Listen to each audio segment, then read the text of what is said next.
Olá, como nós falamos na semana passada, hoje estaríamos dividindo um pouco mais das decisões sobre envolvimento de cúspide vestibular em pré-molares e molares e formato da caixa proximal. Quando nós pensamos em troca de restaurações antigas, o nosso paciente chega ao nosso consultório e se ele precisa de alguma adequação de meio, nós devemos fazer isso da forma que evite o máximo possível de sensibilidade. Vamos ser conservadores e vamos trabalhar com ataque ácido fosfórico em esmalte e adesivo autocondicionante de 2 passos em dentina para diminuir sensibilidade pós-operatória. No nosso Decisões Clínicas de Cimentação, que começa daqui a 2 edições, nós falaremos sobre adesão e cimentação em cerâmicas posteriores. Bom, continuando, então temos ácido seletivo, para isso é importante nós termos um ácido com alta viscosidade, depois primer acidulado e posteriormente vamos utilizar aí o nosso bond, o nosso adesivo. Jatinho de ar sempre livre de água e óleo para que a gente possa ajudar a liberação e evaporação de solventes e vamos aí trabalhar com o nosso preenchimento de cavidade com resina. A partir desse momento, quando eu tenho um istmo de cavidade maior do que 2/3 comprometidos, nós sabemos que devemos ir para uma restauração do tipo indireta.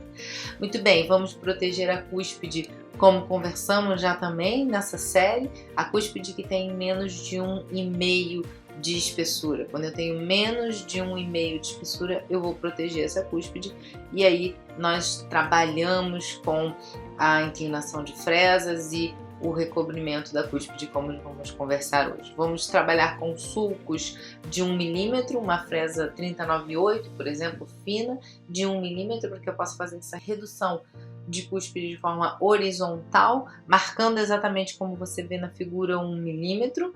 E depois nós vamos fazer a união desses sulcos fazendo a cobertura oclusal. Se eu vou realizar a proteção de ambas as cúspides mais uma caixa proximal, se eu vou realizar uma overlay com envolvimento proximal, eu posso aí fazer a discriminação do meu preparo, cuidando para que eu não tenha ângulos vivos nessa união da caixa proximal com a face oclusal.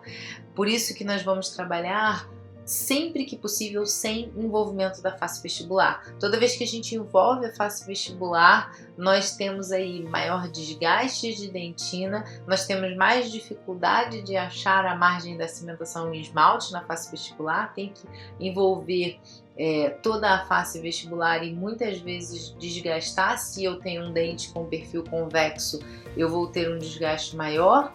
E nós vamos trabalhar sempre, então, evitando esse contorno da face vestibular sempre que possível, principalmente em molares, onde não é uma região estética de face vestibular. A zona crítica do preparo é essa que você vê no slide, onde a fresa, dependendo da profundidade dela, ela pode deixar uma área muito fina. Como eu olho aqui onde tem essa seta, se eu faço um istmo de caixa proximal muito grande, eu vou ter uma região aqui muito fina. E essa região muito fina, ela vai propiciar uma fratura da minha peça. Então, eu preciso pensar em uma caixa proximal com ângulos arredondados e essa região ser uma região onde a gente tenha um suporte adequado de cerâmica. Lembrando que quando nós envolvemos a face vestibular, você vai ter uma linha nessa região e essa linha aqui nessa região pode acarretar um ângulo vivo neste ponto exato, fazendo com que aqui seja uma zona de concentração de tensão. Por isso que toda vez que nós pudermos não envolver a face vestibular, seria interessante. O envolvimento da cúspide terminando aqui em esmalte, ele é muito interessante, pois nós conseguimos, como a gente percebe nesse molar, nós conseguimos uma grande região aqui, ó, de esmalte para cimentação. E quando eu vou observar lá embaixo, quando eu vou observar no fundo da cavidade, nós percebemos que há esmalte para cimentação. Cimentação essa que, devido à profundidade da peça, deve ser realizada com cimento de cura química, um cimento alto curado ou um cimento dual, pois a luz não vai penetrar mais do que 1,5 milímetros de espessura.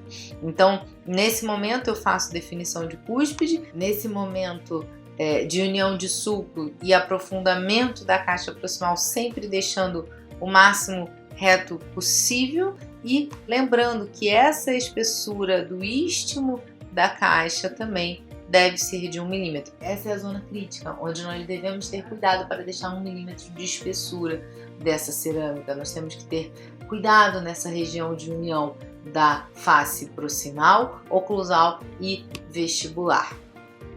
Quando nós vamos envolver a face vestibular dos dentes, geralmente nós envolvemos a face vestibular por uma questão estética, principalmente em premolares superiores. Nós temos que pensar que toda a geometria complexa, antigamente usada nos preparos de retenção mecânica, hoje são fatores de concentração de tensão em cerâmicas. Então, geometrias complexas não são propícias para restaurações adesivas. Restaurações adesivas precisam de ângulos arredondados, restaurações adesivas precisam de paredes uniformes, ângulos arredondados e menor concentração de tensão. Por isso que toda vez que pudermos evitar face vestibular, assim faremos.